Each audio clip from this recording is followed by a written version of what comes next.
Hello, Zimbabwe. Welcome once again to your platform, Zimbabwe Daily. My name is Vom Chaka, and back again. This is Behind the Microphone, a program that takes a look at stories that are somewhere between the headlines, somewhere happening, and we try to bring them on the fore. And today we are talking labor laws, just like we did yesterday. Today we have got a different set of people altogether, and we are talking about drivers, especially our cross-border drivers. In the studio, I have two gentlemen who are going to help me talk about the issues. We've also sent an invitation to one of the accused persons in this particular case. But before we get to that one, we just want to talk about the transport sector. Welcome, gentlemen. Thank you. Munokwanisa kuzviintrodusa kune vanhu vakateerera vapinda muchirongwa. Yes, ndinonzi Pasmo Hamadziripi,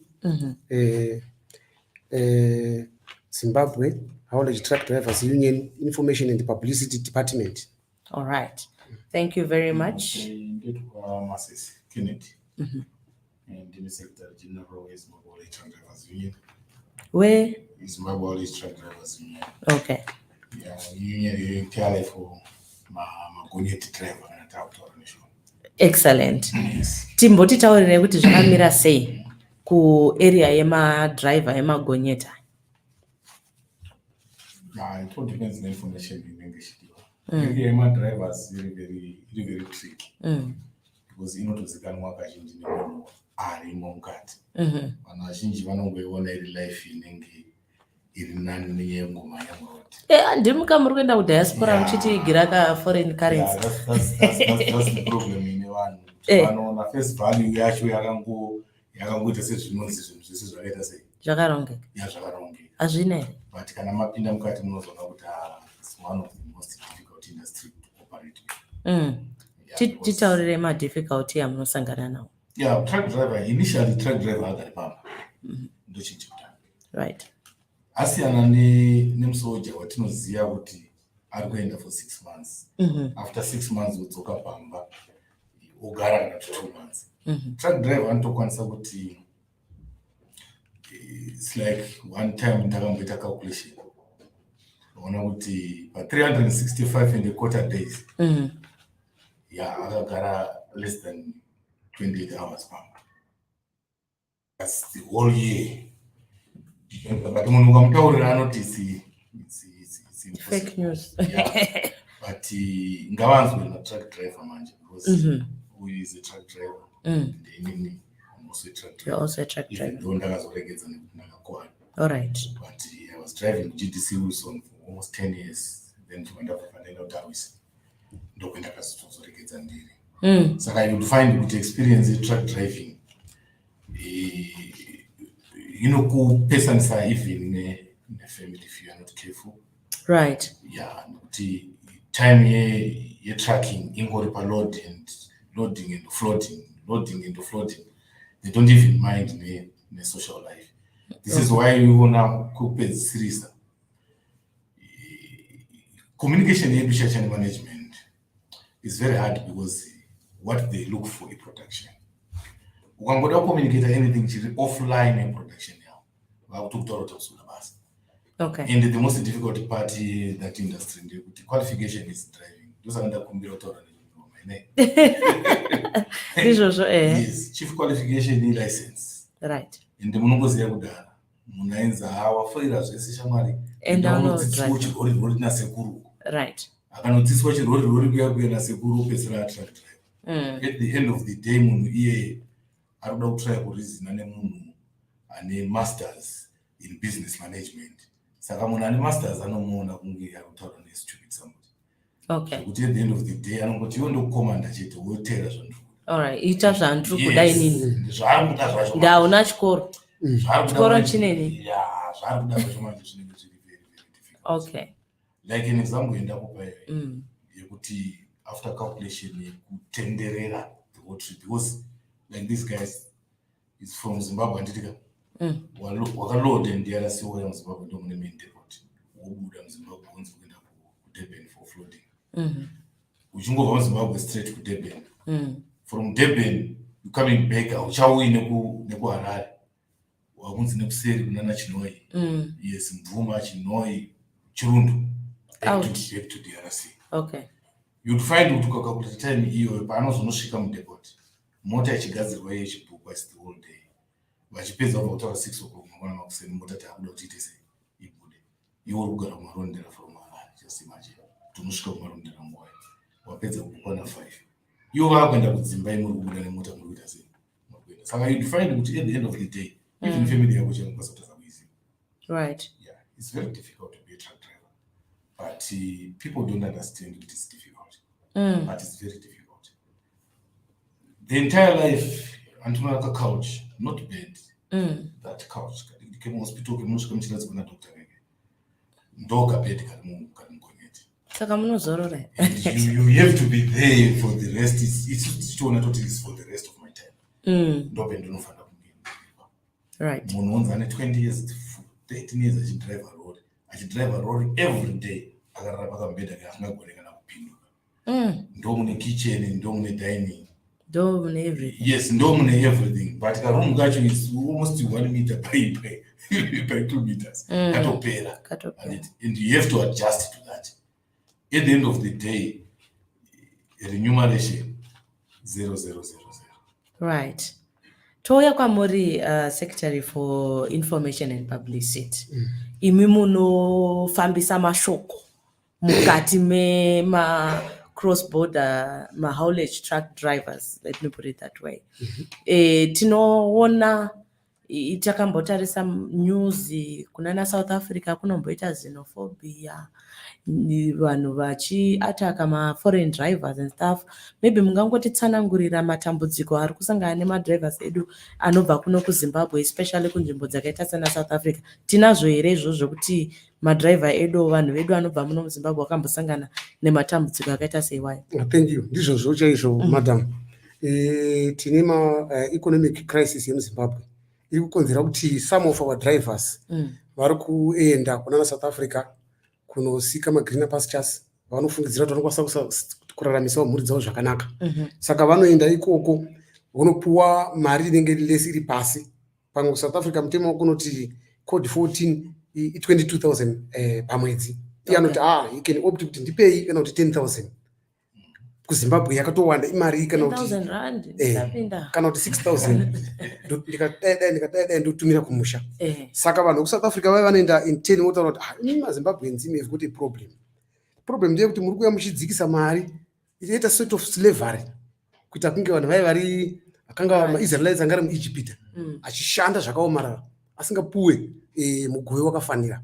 Saka mugove unozopuwa maZimbabweans ndewekuti imimi takukuataka head because muri kuda less remuneration nemaallowance atinge tifanira tichipuwa kuti to labor laws in South Africa kana kuti dzingava dzekuZambia. Saka zvinondo affect vanhu vedu nekuda kwekuti they are running away from an employment crisis in Zimbabwe. Of which I think even if I was even here in Zimbabwe, should we say things are working well, munouya isiri kuti kana uri journalist unofanira kutambira uri mumarenje kunana 400, umwe munhu ongosvika kuti chimbonipai 200 rebus, tinotokweshana ka.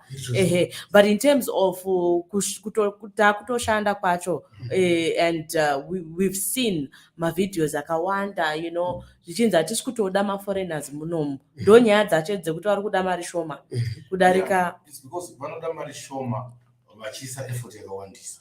Okay. I just want to give you an example. So an employer, because ari kuda mari anototsvaga vakachipa uye vanoshanda. Right, okay. The reason why vachishanda still. Ma-South Africans vanoti ndiri padepot ndikachaisa basa na 4:30 I go home. Okay. Kana iri weekend I'm home.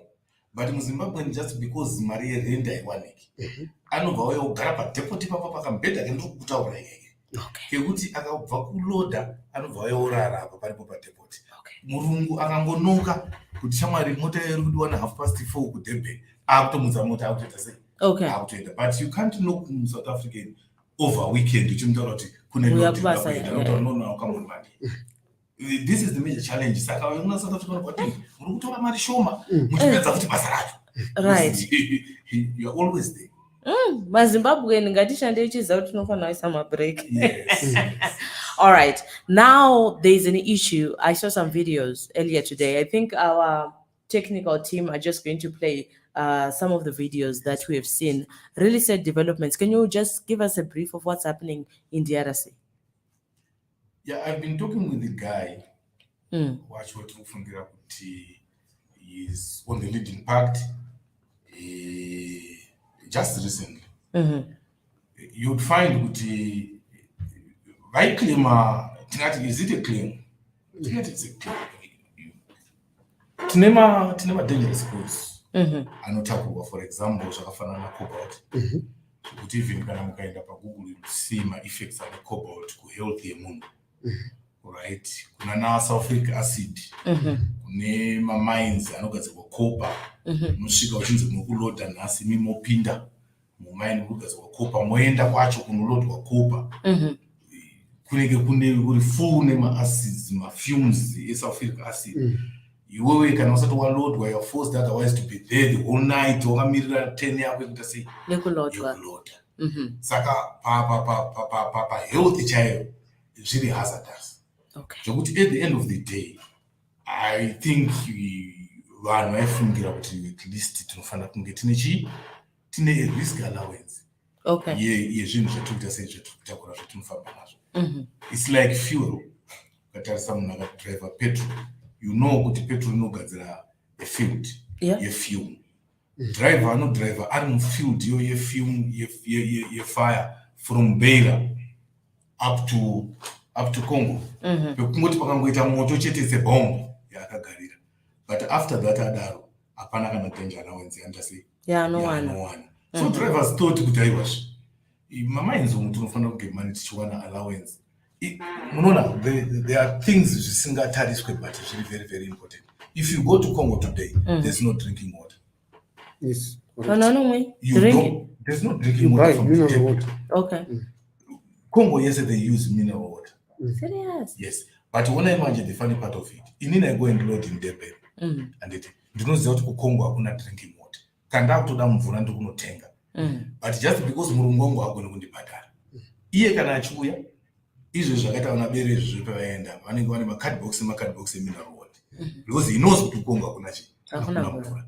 Inini pandinoenda, ndichibva kuDurban, I will make sure my 30 liters aya. Zvigubhu zvema 30 liters aya. 3 or 4 ndozvisa mutraki.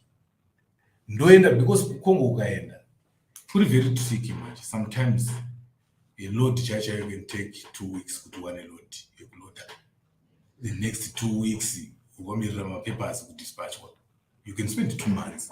I still remember kudhara mapapers asati anyatsombetwa zvakanaka. You can spend 3 months on Congo. No drinking water. Apo nechigubhu chabva nacho kuDurban, just imagine. Wabva nechigubhu chine mvura 30 liters kuDurban muna January. Chiri kufanira kunopedza muna March. Right. And the mvura, of course, psychologically you say it's clean because wakaitora kuDurban. But it's not it. Yeah. And it is. Because yagara. Saka my drivers feels good. No man, this is unfair. Kokungotipo mari yemvura. Yes, because the service yetu kukuitira yakakurisa. But my employers manage. There is nothing like that. This is why you find J&J today. No, we are not going to move the trucks until tataurana nenyaya yemaallowance. Okay. Yes, matoonesa kuti ko hamusi kupiwawo here mari memaallowance neclient. Kana muchipiwa iri kuenda kupi? Kana musingapiwa it's fine. But tipeiwo kana muchipiwa. Kana musingapiwa ngatigare pasi toona kuti mimi mupe munoita profit. Hamukwanisi here kuti paya maallowance. Okay. Yes. All right. We also saw pama videos ataona papa kuita kunge pane kajambanja kasimuka iko kuti harasi uko matombo anga achikandwa zvakamira sei? Yeah, we heard kuti pane zvakaitika anonzi Bere Albert Bere vari kunzi iye nemakomana variko from the sources on the ground vari kuti vanenge vakatsvaga mabogus police criminals to attack the drivers, and we received some audios yesterday. I told some of the drivers they were forced out of their trucks to find into hiding nearby bushes in a foreign land.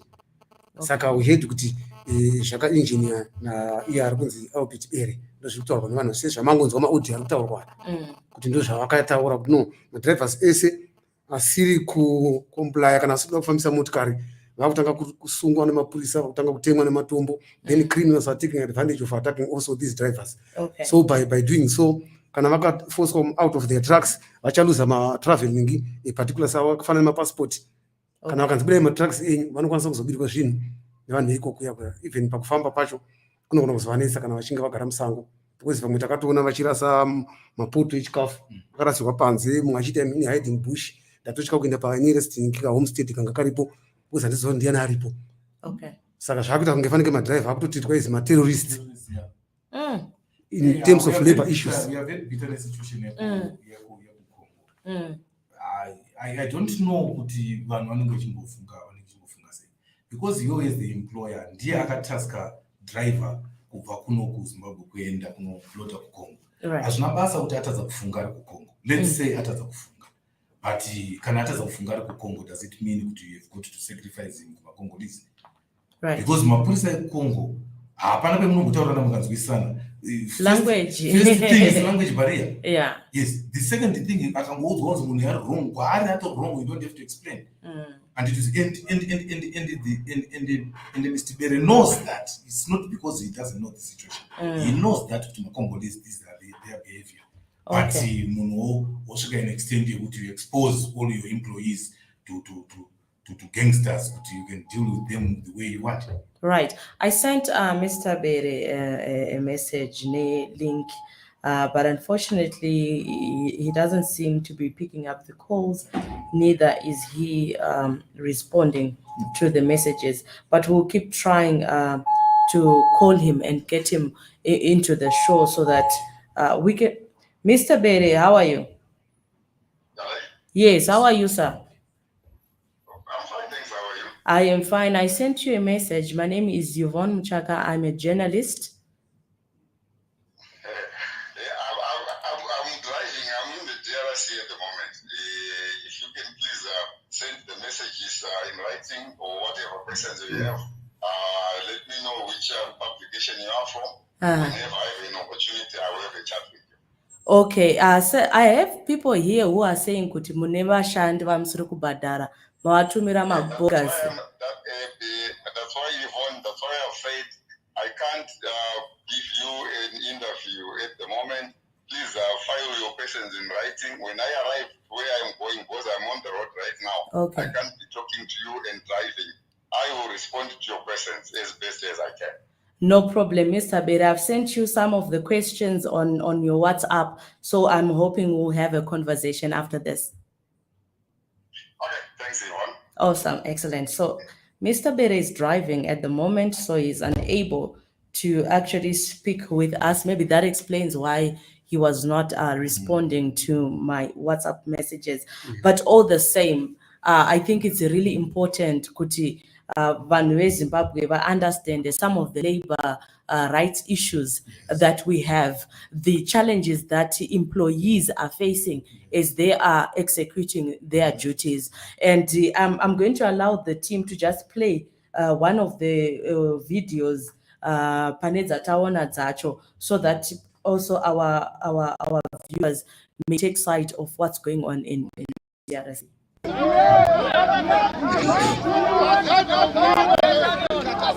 Right, zvamuri kuona zvakameze kudai so izvi pakasimbalesa ipapo noizi yatanga Bere ade tsvaga mabogas vakomana vamuri kuona vakamira pamubereko vese ava vari kudzingirira varume vese ava nematombo vatengwa naBere vese ava vatengwa naBere vanhu ava kuti vadzingirire madrivers vari kutsvaga mari, ari kuda kupiwa mari naBere, ivo vari bhizi kuvadzingirira madriver vese amuri kuona vese amuri kuona madriver ari kutiza mabogas ari kupotsera matombo achitema vanhu vese amuri kuona vanhu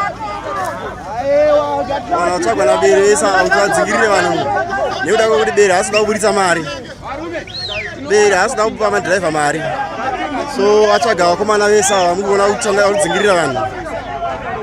Pari kurohwa vanhu pano pakasimbalesa panapa, pakasimbalesa timu rese ratiza rese ramuri kuona iri vari kudzingirwa nematombo zvakaipa, vanhu vatsvagwa naBere vese vamuri kuona vanhu vari kutemwa nematombo, vari kutemwa nematombo vanhu vakamira padistance apawo sezvamuri kuona izvi. Albert Bere weJNJ apererwa. Albert Bere akutsvaga mabhogas kuti adzingirire timu, kuda kumanikidza madhiraivha kufamba vasina mari. Hameno richirudzi chari kuita ichi. Albert Bere weJNJ, Albert Bere weJNJ. Vanhu vese vamuri kuona ava, vanhu vese vamuri kuona ava kudzingiriwa vese ava, vanhu vadzingiriwa vese nematombo. Hameno kuti nhasi vanokwanisa kuvata mudzimota dzavo here kana vachavata panze. Hameno kuti vachavata panze here kana vachavata mudzimota dzavo nhasi. Hakuna ari kuziva kuti zvakamira sei. Vana ari kuziva kuti zvakamira sei.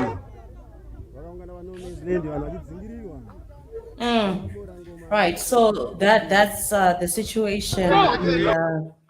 That's the situation in DRC, and as has been highlighted in General Secretary, when you're in a foreign land and then we treat each other like that, it becomes very tricky in terms of the security of the drivers. Saka imimi say union inoona nezvema haulage truck drivers. What is your message to Vabere? What is your message to the drivers as the situation is right now?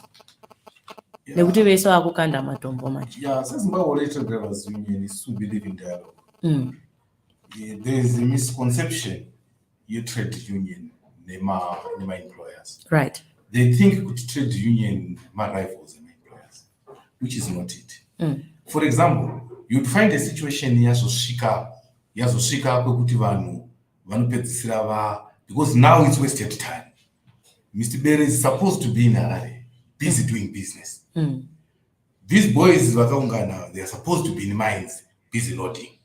But just because vakarasa kama concept kekuti vanoti trade union my rivals, isusu tichitaura kuti we are not rivals. Right. At the end of the day, we educate our members. Kuti kune chinhu chinonzi strike, kune chinhu chinonzi legal strike, kune chinhu chinonzi job action, kune chinhu chinonzi sit in. Before kune grievance procedures, before munhu usati waita so, you must do 1, 2, 3 things. Right. Nyaya yevari kupedzera time iko zvinezvi inyaya yakwanisa kuenda patable for dialogue. Right. Voondesana. Isusu we believe in dialogue. We are murungu gara. We are employee gara. We create my platforms. Akafana nima works councils. Tobvumirana zvinofana our operational system. Yekuti tiri kuti inini I've got something chandinacho, which is labor. Even when you've got to pay me in labor. Right. We coexist. Ukafunga kuti inini ndinokwanisa kurarama manje, iwe unokwanisa kurarama inini ndisipo. Vanoita zvavaita izvi. They withdraw and run away with their labor. And the Bere can't drive all those trucks. They are packed now. There are about 130 plus trucks that are packed. Chera kada kuenda kumba kunotora vana, havakwanisi kudzidriva dzese. And you see, there is something which is important chaanoda from these guys. And vakomana vanozviziva kuti we have got something which is important chatoda from Mr. Bere, which is mari. Right. Saka the only best way is to coexist. You sit down, you talk, you dialogue. Right. So conversation dialogue irorere raichifana kuitikira kupi ku DRC here kana kuti kuno kuZimbabwe. And then according to the information and then from the guy we stay, he's saying we had correspondences Okay. Se vanhu vanospenda over months. Time yakawanda vanenge sipo. So most of their things is written. Yes. Okay. But vari kuclaima ivo kuti panga pasina responses. Okay. Saka you know what chidriver chinoita kunge boarding school. That kind of spirit ke boarding school. Because when we go avanonzwa hama dziripi, you are Yvonne. Let's say you are a woman driver. Toenda tese kuKongo.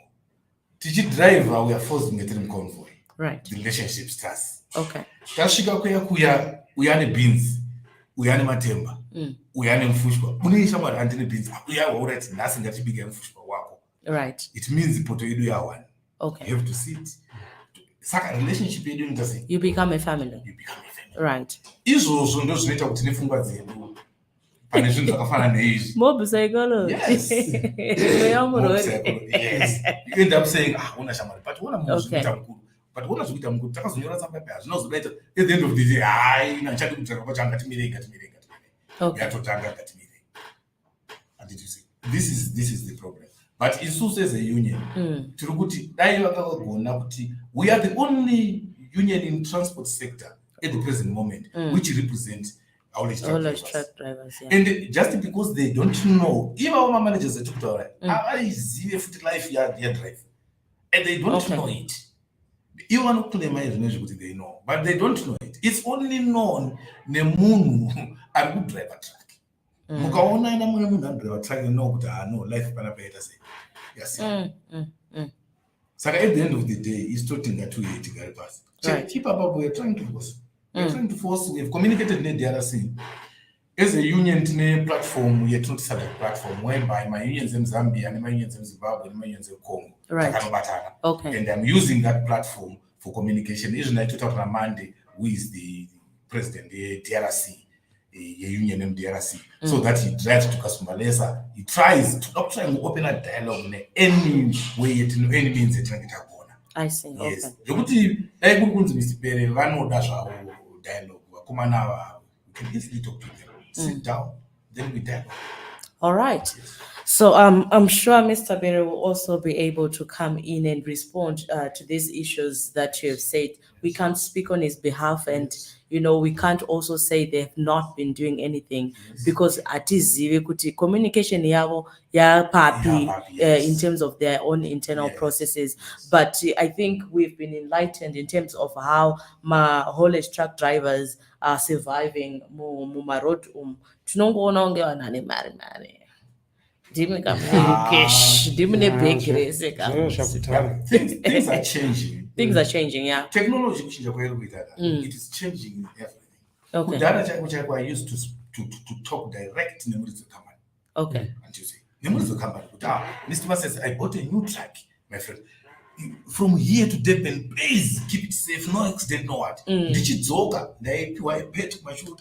Well done. My truck is still intact. Right. But it was named. You never see Mr. Company. Even the system has changed. Okay.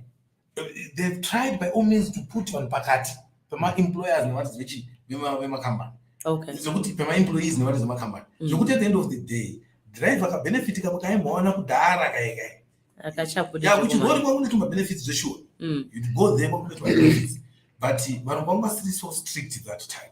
And okay, for example, my borders. You know what my border gas namaskar. Right. They used to check their things physically. Okay. Saka munofunga kuti ndikatora mbudzi dzangu 30 ndikaisa mutraki mimi ndaionekwa nani. Panga pasina. But iko zvinezvi. The moment wangwesa kasimbi chete pekasingadiwe, scan inobva record to know.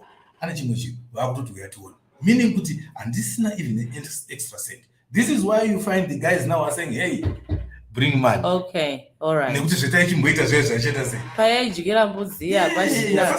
Mafuro akapera. All right. Thank you so much. I don't know, Publicity Secretary, if you've got anything else that you'd want to say so that we round off. Yeah, I just want to say some few comments on the issue of my bypasses yataurwa na SG. Inokanganisa mafamilies akawanda, vanhu vazhinji vanova nezvirwere, breakups family akawanda nenyaya yekuti yavanoti bypass. Ukabva kubeira Zimura inotipa 3 days kana uchibva from another country into your country uchienda ku another country, like for example from Beira to Zambia, ukadhinirwa pa exit point chidhindo chezimura chinoti 3 days uri munyika mako usati wapfuura. Saka ndofanira ndichiona family panguva iyoyo. Saka we are just appealing to my authorities kuti no, ngava respect my human rights ema drivers. Vanhu vane conjugal rights avanofanira kurespectwa. Ndikapuwa ndikadhindirwa inini mota iri workshop for 3 days indiona uma families angu, after 3 days I can start. Man, these people vari kuti ivo mota ichingosvika muHarare ichibva kwaMutare kuborder ichingopera iri kunziri pagedhe bypass. Wasvika futi kuZambia uchibva kuZambia uenda kuDRC uchienda kuDurban ibypass. Munhu haana nguva, but government neZimura vakagara pasi vakaona kuti no, driver is a family man. Anofanira achiti akaonawo mhuri yake 2-3 days umbotamba nevana then upfuurira udzoka. Saka my employers aya because varoda profit iri fast, havadi matraka vadelay, vanenge vachimhanyira mileage. Saka mileage iri kunokanganisa utano nemafamilies akawanda. Asi madriver ari pabasa futi 24 hours on duty kuma unloading points maloading points unovata vakasvinura pakabhanga bit katarwa naSG kuti unenge wakazvambarara ipapo chete hakuna kumwe kwaunenge uchinzi une accommodation atiziva kuti ko accommodation ibhanga iri mukatrack saka vanhu ivavo their rights are being infringed because of this. So manji vanoda profit kuti ikasike kuuya tichiignore malabor laws anokwanisa kuprotecta marights emushandi. 3 days dzezimura mukeni confirm with zimura vanotipa zveshuwa kuti isusu tinozo 3 days zote ndakutoka kuzambia kusaka apa ndasiya mhuri mukadzi anogona zvaka kusara kuti zvanenge akuita vamwe vakadzi ndive chidiki vamwe vanenge vaine zvoti ngamberere izvozvo saka I don't know kana muchiri maunderstand kuti bypass yacho chi. Like you don't have to wait for the 72 hours, you just go. Yes. What they call bypass is every company inenge ine depot. Like munomu muHarare munenge mune depot. Vanokutaura kuti wakubva kuCongo kana wakubva kuBeira. Haupindi mudepot, mota yako haipinde mudepot kunogadzirwa nekuitwa sei nekuti kusini pabypass. Irongonopfuura. Irongonosvika ichita sei. Saka itori no service mota yacho. I don't know. Correct 100%. Apo vachitora manje mukatarisa nezvima requirements. Kwanza vachitora pamagate kuti 25 years. Toda munhu ane 25 years. Just imagine munhu ane 25 years imi murume mukadzi wake ane makore mangani? 22. How active are they sexually? Those guys. Very 25. Munhu iyeye in after calculations ndakaona kuti ane less than 23 hours pagore dzekuona mukadzi wake. Maybe that also explains the HIV and AIDS prevalence rate. Yeah. It's not good sometimes because but makubvunzwa akafamba nemadzimai. Oh, that one is very difficult. That's a big lie. Paper. That's a big lie. Hakuna company inobvumiza munhu kuti afambe nemukadzi wake. Ukatoona there are very few companies you can pick those companies. There are very few.